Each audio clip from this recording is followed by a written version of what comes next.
బాగున్నావా నాన్న? బాగున్నామ్మా.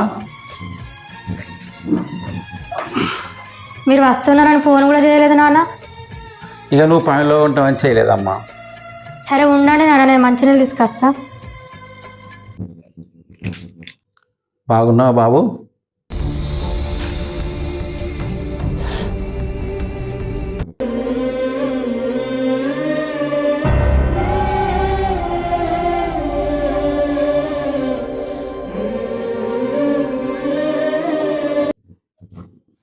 ఏవండి బయటకు వెళ్తున్నారా? వచ్చేటప్పుడు చికెన్ తీసుకురండి. ఆయనకు చికెన్ మటన్లు పెట్టడానికి నాకేం పెట్టిపోయలే. ఆయన కారంతో అన్నం పెట్టడమే దండగా. అయినా నెలకోసారి ఇలా కూతురింటికి రావడానికి కొంచెమన్నా సిగ్గు ఉండాలి.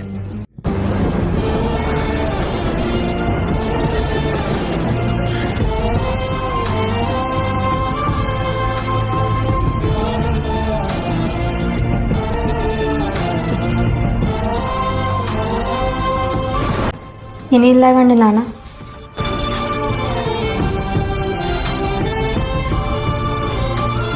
అమ్మ మంచిగా ఉందా నాన్న? మంచిగానే ఉందమ్మా. అమ్మను కూడా తీసుకొస్తే అయిపో కదా నాన్న. అమ్మని చూడక చాలా రోజులు అవుతుంది. ఇంటికాడ ఆవినింది, అమ్మను కూడా తీసుకొస్తే దాన్ని ఎవరు చూసుకుంటారమ్మా? ఉండండి నాన్న, నేను షాప్కి వెళ్ళి గుడ్లు తెచ్చి కూర వండుతా, అన్నం తినేరు. ఇప్పుడు వద్దమ్మా, మళ్ళీ ఎప్పుడన్నా నచ్చినప్పుడు తింటా. ఇక వెళ్ళొస్తా బిడ్డ. ఈరోజు వండి రేపు వెళ్ళండి నాన్న. వద్దు బిడ్డ, అమ్మకు అక్కడ ఒకదానికి ఇబ్బంది అవుతుంది. వెళ్ళొస్తా మరి.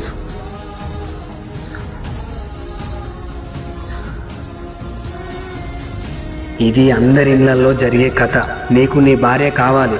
ఆ భార్యని కనిపించి పెద్దగా చేసి నీకిచ్చి పెళ్లి చేసి నీ కాళ్ళు కడిగిన నీ అత్త మామలు నీకు వద్దు. ఒకటి గుర్తుపెట్టుకో, నీ అత్త మామలు లేనిది నీ భార్య ఎక్కడిది?